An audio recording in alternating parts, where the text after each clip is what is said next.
Former President Dwight Eisenhower commented, "No other battlefield presented such a horrible sight of death, hell, and total destruction."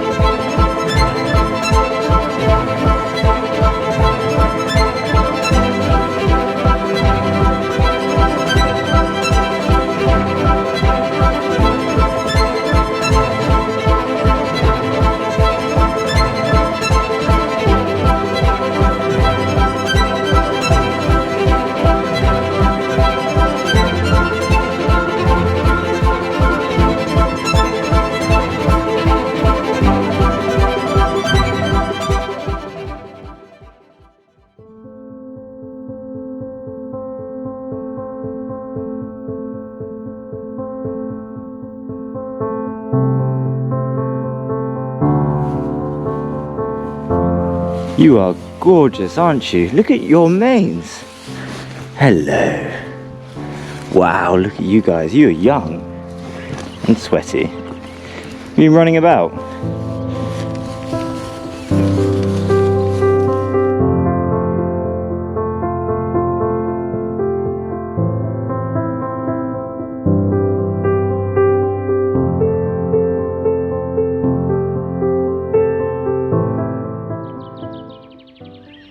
So I'm at a very important place.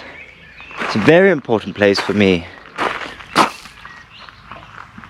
I didn't realize it, but I have found myself at the closing of a story, so to speak, where I set out first to discover what happened in the Battle of Normandy, visiting the landing sites, the towns and villages destroyed by the battles. I didn't expect myself to be at the exact point where the battle ended on August the 21st, 1944. Here down this valley, the valley of the Dives, that's the river that flows through it, are two towns or villages really. Chambois, where I was earlier today, and Tron, or Trun, I don't know how to pronounce it properly. In this valley, two German armies were running away from the battle they thought they could throw back the Allies into the sea. Here is the culmination of their efforts in that war. Across that valley, especially along the road that runs there, and in the forest on the hill, German troops in their thousands were trying to escape, trying to pull back out of the Folly's pocket. And what was coming to the south was General Patton's armoured divisions. What was coming from the north, or from the northwest, was General Maxez, or Maxek. General Maxek. And who were they? They were attached with the Canadians, but they were Polish. And this is another amazing part of the story. Here on this hill where I stand was a Polish division made up of soldiers who were able to have fled Poland when Germany and the Soviet Union invaded, or were already Polish people, the diaspora around the world, who signed up to fight with their Polish comrades. And on this hill where I stand, in that field over there and up this valley here, one of the last and most fierce battles was fought between the Germans, in fact some SS Germans, and the Poles. And it was an incredible struggle. There was hand-to-hand fighting, tanks, anti-tank weaponry, artillery, because the Poles were trying to capture this hill to command this position over the valley, to be able to close off the German retreat and capture what remnants there were of the German army. And fundamentally, this battle was won by the Poles and the Canadians as well, I must say. There were Canadians as well, and Brits, and Americans. And over there, you can just see in the distance the castle, is the Chateau de Chambois. And just south of it, there's a road that runs to where I was, the village of the Bourg de Saint-Léonard. And it was up that road there that the Polish general, Maczek, met up. I don't know if it was him or it was Vlogosek, I can't remember his name, the Polish guy. Met up with I think it was a major in Patton's army. I think they're now citizens of the village. But the Poles got there first. Actually, the Americans were supposed to get there first. Patton was supposed to bring his troops down that hill over there. But the Poles got there 2 days before. It was a miscommunication of orders. Units would have moved out earlier. But it was just it was just in the fog of war. The Americans didn't get the right orders at the right time, and the Poles got there first. And so, here I stand on this bloody battlefield. Now in respite. Now with the birds, and the grass is green, and the trees are growing, and there's no more war here. There's only peace. You know, I just love the fact that the Poles were here. I have a great admiration for the Polish people. They suffered the most out of the Second World War. I think 20 up to 25% of their population were killed. If Belarus were a country, they would have beaten the Poles to that. Not that it's a race you want to win.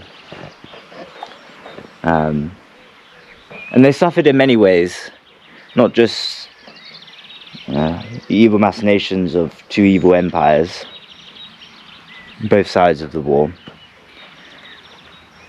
but also a certain hopelessness. You know, the Brits had prided themselves in backing the Poles in, independence. You know, if you step in, I mean, that's how the war started, isn't it? You know, that's how Britain came into the war, when Germany invaded Poland at the same time the Soviets did. But the Soviets weren't in the same pack. Anyway, let's not get into that. And the Poles suffered a lot. And here they were in Normandy, like the Americans, like the Canadians, like the Brits, like the French, fighting to free Europe from tyranny. Okay, I found the section which gives me a good sense of the numbers, the personnel.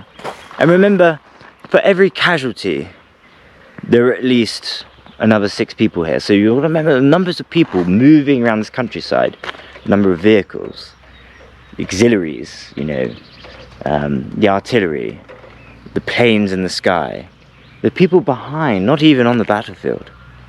Anyway, the battle had cost the Polish 1st Armoured Division 1,290 troops killed, 3,820 wounded, and 22 missing in action.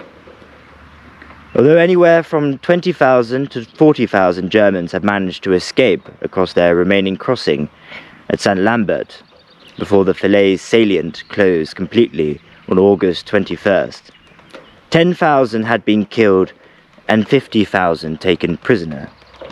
In addition, nearly all of their tanks and artillery pieces had been left behind. On the 20th anniversary of Falaise, former President Dwight Eisenhower commented, "No other battlefield presented such a horrible sight of death, hell, and total destruction." So there we go. Not casualties. Over 1,000 Polish soldiers of the 1st Armoured Division were killed here. That's just on our side. That's just the Polish.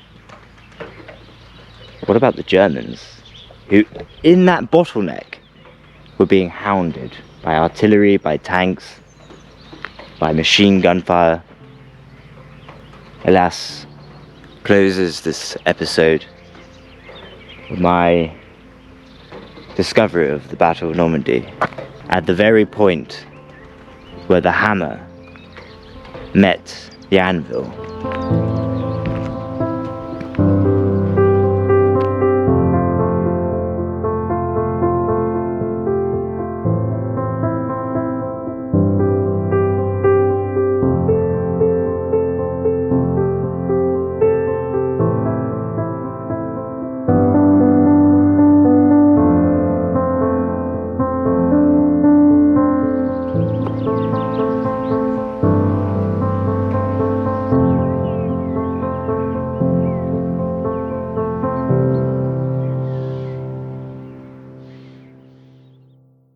If you like the video, please like and subscribe, and consider giving some money to my fundraising in aid to tackling homelessness with the charity St. Mungo's, and there are other social media platforms down below like Instagram, Substack, and I have a Patreon as well. So come back next time for another little yomp in France.